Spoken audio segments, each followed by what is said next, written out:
Hi, and welcome back to the Heffy Doodle YouTube channel. This is Lauren, and I have a fun Slimline card today. I wanted to create an interactive card that would reveal a hidden sentiment. So let me get started with my coloring. There's just one little image today. I'm using this cute little fox from the Popping By Clear stamps. I am coloring it in with some like tan and orange colors to create a fun, bright little fox. I did leave in my coloring this time because I have just one image. So I just do some really basic coloring. I start with my darkest in where I believe shadows will be, and then I go to a medium tone to bring out that color, and then a light color to just cover everything, really blending it in as best as I can. For his face and ears, I stuck to 1 to 2 colors, nothing really extreme, and same with his nose. I also added little pink cheeks, and then I will also bring out a white gel pen just to add some small highlights throughout the image. Once I'm all done coloring, I'm going to grab out my little die cut machine and I will die cut out my fox. So I'm using some Heffy tape just to help keep that die in place while I run it through my machine, making sure to line it up as evenly as I can, and then I will die cut it out. I love this little tiny machine. It's perfect for little small dies like this. I'm just doing one and I don't have to die cut a lot right at this point, but I love having this next to me on my desk. So now that my little fox is done, I'm going to move on to creating my background. I'm going to be doing some distressing using some Oxide inks. I'm going to be making a slimline card. So this is currently cut to 9 by 4, and I will eventually cut it down with a die to fit on my slimline card. I'm bringing out a couple stencils. I have my Marvellous Mountain stencil as well as my Cloudy Sky stencil.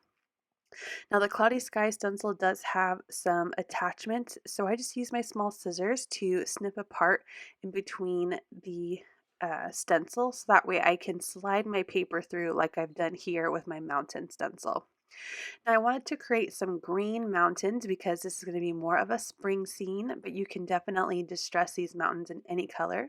You could also think of them maybe as just the tops of trees.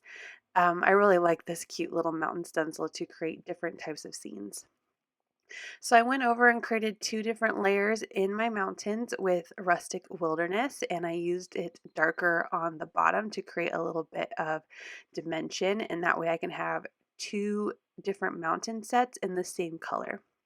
Now I'm going to be using my Tumbled glass to create my sky in a blue cloudy sky. So first I'm starting with adding my mountain stencil to cover up what I have already previously distressed. And I thought about adding in my stencil now, but I thought I needed to add some blue first before I start making my cloud. So I'm going to add some of that Tumbled glass first over the mountain.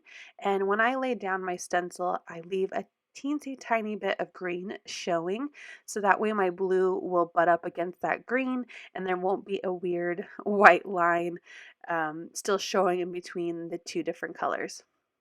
Now I slid my cloudy stencil down and I can start adding more blue, and I do this 3 times, creating different layers of clouds. So my stencil is blocking where my clouds will be, and then I'm adding blue above the cloud. Once I'm happy with how that turned out, I'm going to grab the Slimline stencil from the Slimline pull tab dies, and I liked it in the lower right hand corner, so I'm going to go ahead and die cut that out. Here I have my background complete. Next, off camera, I already die cut all of the pieces from the hot air balloon dies. It's such a fun die set, and I'm going to go ahead and just quickly glue this off camera as well. There are lots of videos showing you how you can glue this together, so I'm just going to show you more of the technique and how I stabilize my bloom. So I cut a piece of acetate that would fit behind the basket and the balloon of this die set, and I'm using some double-sided adhesive on the basket and the balloon, and I'm going to adhere this piece of acetate behind it. And the reason why I did this is because I wanted to create more stabilization, as this is going to be the moving part on my Slimline pull tab. So this way the little basket wouldn't get snagged on anything. Not that it would, but I'm just worried about it being pulled up and down, and all that's connecting the basket to that balloon are those two little tiny die pieces.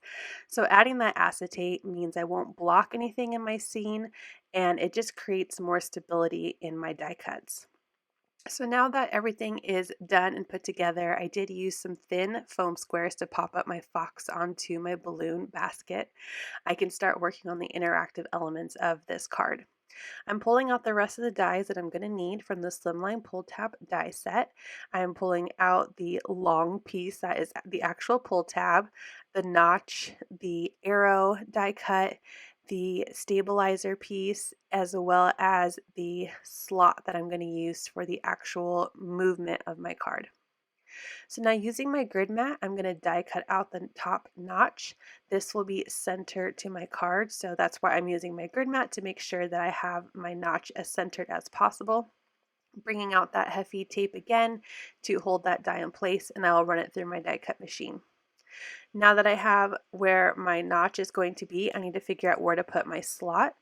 I want to make sure that it will be covered as much as possible by the balloon. And I also need to make sure I leave room on the back side for my stabilizer. So I'm just using the die to help me find placement, and then again using my grid mat to help me center that slot as best as possible. Once I have where the slot's going to be, there's plenty of room for that stabilizer. It's as centered as I can get it. I'm going to grab my tape and hold that die in place and then run it through my die cut machine. Next, I will die cut the pull tab and the stabilizer out of some sturdy white cardstock, and then I chose some yellow cardstock for the pull tab arrow part that I will glue on top of the tab. So now let's start building this together. I'm going to fold along the score lines of my pull tab. I'm going to make sure that it fits and everything is moving, and I'm happy with how my placement is. Of course, I don't really want to start over, but I'm going to make sure it's how I like it before gluing anything together. I want to make sure that I know exactly how I'm going to place the balloon, so I'm just trying to give it a good test here, and I'm pretty happy with how things are looking. I'm going to grab a scoring tool and just really try to make sure that my folds are nice and crisp and that there won't be any issues moving inside of that slot. Once that's done, I'm going to adhere my balloon to this pull tab piece. So I'm going to place it inside and make sure that the pull tab is as low as possible. And I'm going to use my Heffy tape again just to keep that in place while I do my gluing. So now I'm just making sure that the balloon is as low as possible before seeing the top of the pull tab slot. I'm going to use my glue, and then I'm going to place my balloon on top of that. Again, trying to center as best as I can. It's not perfect, but it still looks really cute. Once I have it in place, I'm going to add some pressure. I use a clear block, and I've actually kind of fast forwarded this a little bit, but once it's dry, I'm going to test it and make sure it's moving. And it is, it's so cute. I'm happy with it, so we can continue moving on. I'm going to add the stabilizer piece. I'm just folding again along those score lines, and then I will use my glue to attach it to the back side of my background. I'm going to slide it around that pull tab piece and make sure it's glued in between the top notch as well as the slot, and then keeping my stabilizer, or stabilizing my pull tab piece and keeping it in the middle as much as possible. I'm going to add a little more glue and close that up, and same like I did on the front, I'm going to apply pressure. I'm going to use some Heffy tape this time to keep it closed, and then once it's dry, I pulled it up, and now I'm pulling my pull tab, and it is keeping my pull tab center and everything is moving, so I can go ahead and cut down my pull tab. So I'm going to grab my yellow piece. I'm going to see where the score is along the pull tab, and I'm just going to create some small cuts to where I need to trim it down. So I'm using that score line in that arrow die cut to figure out where exactly I need to trim my pull tab piece, because it's extra long. That way you can find the perfect spot for it anywhere on your Slimline card. And then once that's trimmed down, I will use my glue to attach this yellow arrow piece. This will let the card receiver know that they're supposed to pull something up, and that way they know that the card is interactive. So once that is glued down, I will say that I got really excited and glued this down to my card base, but I want to to tell you now, don't do that. You need to actually do your sentiment first. So I left it in the order I did it, but you need to flip this part. You should wait until after you have stamped your sentiment to add it to your card base. I get pretty lucky and it turns out still pretty well, but you'll definitely have a much easier time if your card is not already popped up onto your card base to stamp your sentiment. I just used some of my Heffy foam tape to attach this to a card base. This is a Slimline card base cut and scored, so that is 3.5 by 8.5, and I adhered that down and made sure everything was moving, and it looks really great, and I'm super happy. I'm going to use a sentiment from the Fluffy Puffy Unicorns clear stamps because there is one that fits perfectly behind that basket. It says believe in yourself. So I am going to figure out where I need to stamp this so it hides behind the basket and the card receiver won't see it until they pull up the balloon. So what I did is I held the stamp just over the balloon and pulled it up, and the balloon is going to be just to the top of the stamp. I hope that made sense. That way I knew exactly where to stamp it, and I could use the basket as centering it, and I knew that it would fit behind the basket while it was in the down position. I used some Versamark and some white embossing powder and heated that down, and used a little Swiffer cloth to wipe up any excess anti-static powder. I'm going to make sure my card has a good crease in its score.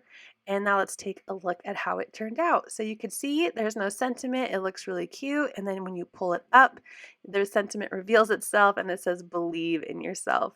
I hope you enjoyed this card tutorial and you try hiding a sentiment in your interactive cards too. Thanks for joining me on the Heffy Doodle channel today. Make sure you use the links down below to see the list of items used, as well as finding us on social media for even more inspiration. Bye!